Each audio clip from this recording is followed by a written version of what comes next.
তো দর্শক, এই মুহূর্তে আমরা পাহাড়ে যাচ্ছি। অনেক বন্ধু মিলে সবাই মিলে রওনা দিয়েছি। পাহাড়ে যাওয়ার সময় আপনাদেরকে দেখাবো অনেক কিছু।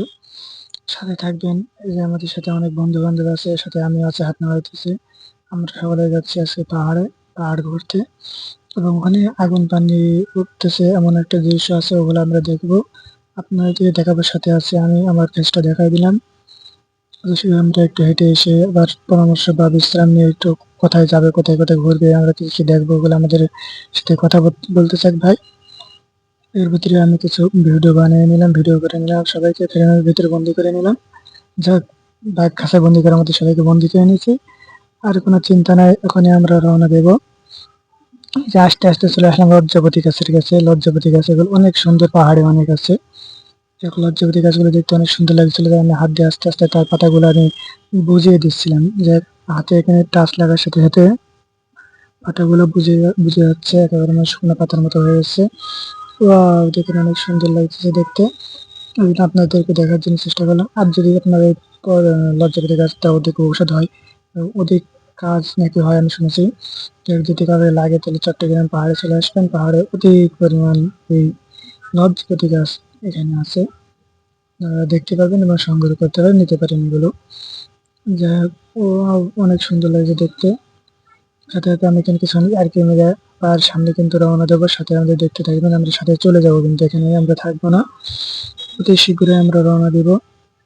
সাথে আপনাদেরকে লজ্জাপতি গাছগুলো আমরা দেখা যাচ্ছে, জায়গা অনেক সুন্দর লাগছে বলে। যাই হোক, এখানে আর কথা না বাড়িয়ে সামনে চলা যাক। আমরা সামনে হাঁটা শুরু করি। এই যে হাঁটতেছিল এখন পাহাড়ের উপরে, পাহাড়ে উঠতেছি। অধিক কষ্ট হয় পাহাড়ে উঠতে। যাই হোক, অনেক কষ্ট হইতেছে আমাদেরকে পাহাড়ে উঠতে, তবুও আমাদের উঠতে হবে। যাই হোক, উঠতে উঠতে উঠতে চলে আসলাম প্রায় পাহাড়ের দিকে, পাহাড়ের উপরে। অধিক সুন্দর লাগতেছে এবং এটা চলে আসলাম আমরা একদম উপরে। দেখেন, আমাদের কাছ থেকে মনে হচ্ছে না মেঘটা অনেক কাছে। যাই হোক, মেঘ তো ছোঁয়া যাবে না, যতই আশা করি, কিন্তু মেঘটা ছুঁয়েছে মনে হইতেছে।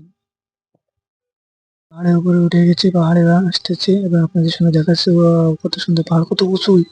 আসলে এই পাহাড়ে উঠতে হলে আমাদেরকে অধিক জার্নি করতে হবে, অধিক কষ্ট করতে হবে। এবং এই পাহাড়ে ওঠার সময় আমাদের কিন্তু সেই দৃশ্য মনে পড়ে যায় যেখানে আমরা ছিলাম, মানে সোনালী যুগের কথা আমাদের মনে পড়ে যায়। আল্লাহ রসুল সাল্লাল্লাহু আলাইহি ওয়াসাল্লামের সেই যুগের কথা, যে আল্লাহ রসুল সাল্লাল্লাহু আলাইহি ওয়াসাল্লাম যখন হীরা গুহার মধ্যে ধ্যান করতেন, তখন আল্লাহ রসুল সাল্লাল্লাহু আলাইহি ওয়াসাল্লামের স্ত্রী কত কষ্ট করে পাহাড়ের উপর খানা তুলে দিতেন, পানি তুলে নিয়ে আসতেন পাহাড়ের উপর। আসলে সেই পাহাড়টা তো হচ্ছে উঁচু, হীরা গুহায়।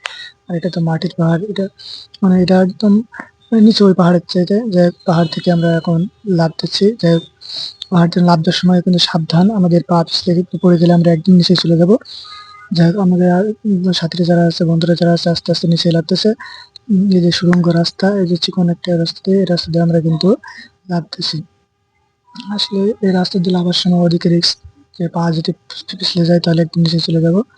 এই জন্য সামনে ভিডিওতে আমরা আরো দেখাবো, আপনাদেরকে সাথে থাকবেন ইনশাল্লাহ।